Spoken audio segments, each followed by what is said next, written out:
Depois de duas derrotas de impacto na semana passada em votações do Congresso, o governo quer reagir. O ministro das Relações Institucionais, Alexandre Padilha, vai conversar com os partidos que ocupam ministérios na esplanada. Apesar das críticas que ele vem recebendo, Padilha vai falar com os líderes em reuniões sem a presença do presidente Lula.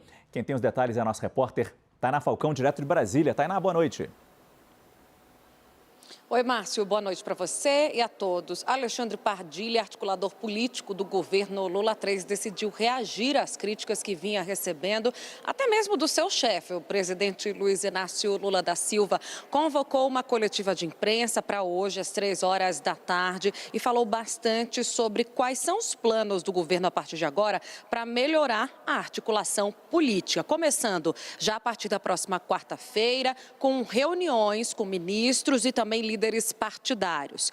A ideia é tentar organizar a articulação política, melhorar o diálogo com o Congresso e, claro, cobrar votos daqueles partidos que têm ministérios e, portanto, estão na base do governo. Essas reuniões começam pelo PSB de Geraldo Alckmin, depois o PSD. Na próxima semana, segundo o ministro Alexandre Padilha, ele deve sentar com representantes do MDB e do União Brasil. Aliás, MDB e União Brasil, que foram votos contrários naquela votação do marco do saneamento, que acabou com a derrubada na Câmara dos Deputados de trechos do decreto do presidente Lula que alteram o marco do saneamento básico no país. Então, o ministro Alexandre Padilha começa a fazer esse chamamento mesmo na esplanada dos ministérios para que os ministros estejam em maior alinhamento com o Palácio do Planalto. Foi questionado também hoje Padilha sobre a liberação de emendas. Vale lembrar que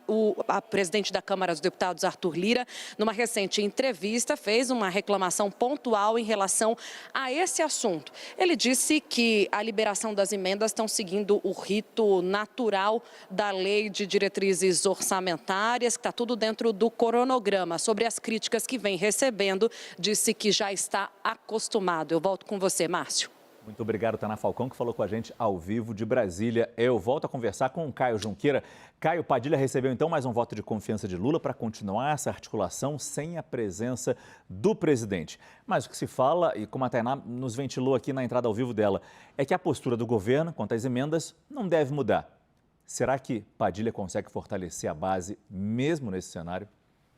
Mas para te responder isso, eu acho que o grande contexto dessa situação, que a gente não pode ainda chamar de crise política, mas é uma situação travada ali na relação entre Palácio do Planalto e Congresso Nacional, é que o governo Lula III, ele tenta retomar o protagonismo do Poder Executivo, que foi perdido mais ou menos de 2015, 2016 para cá, quando se sucederam ali 3 presidentes da República frágeis, né? Dilma Rousseff, Michel Temer e também Jair Bolsonaro. Então, nesse procedimento, nesse processo de presidentes da República frágeis, o Congresso Nacional avançou sobre algumas prerrogativas do Poder Executivo, principalmente um controle maior sobre a execução orçamentária. Isso começou lá com o Eduardo Cunha, orçamento impositivo, depois orçamento impositivo para a bancada, enfim, orçamento secreto no governo Bolsonaro, e o Congresso, claro, não quer perder esse protagonismo que cresceu, né? Há 10 anos, há 20 anos, a gente ouvia muito aquela situação que o Congresso é refém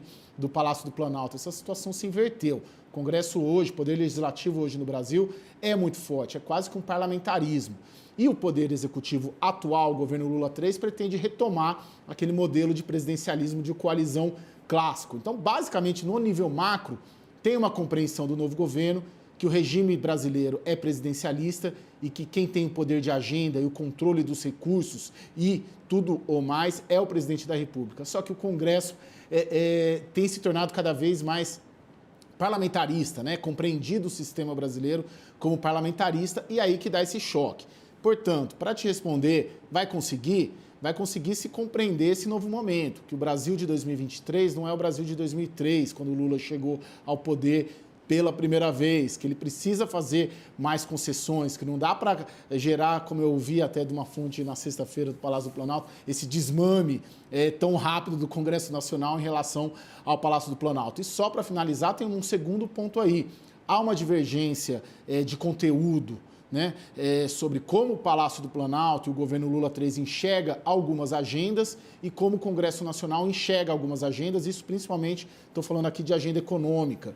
O Congresso é mais liberal, é mais market friendly, é mais de centro-direita. Então, quando o governo Lula vem com agendas, digamos, mais intervencionistas, mais estatizantes, como o decreto do saneamento e como essa ação agora da Advocacia Geral da União para rever a privatização da Eletrobras, a chance de derrota é grande. Então, eu colocaria que se o governo compreender esses dois mecanismos e compreende, a chance de vitória e de tentar restabelecer esse processo normal é muito maior. Agora, se tiver essa dificuldade de compreensão de que a chave mudou, vai ficar mais difícil. Muito obrigado, Caio Junqueira.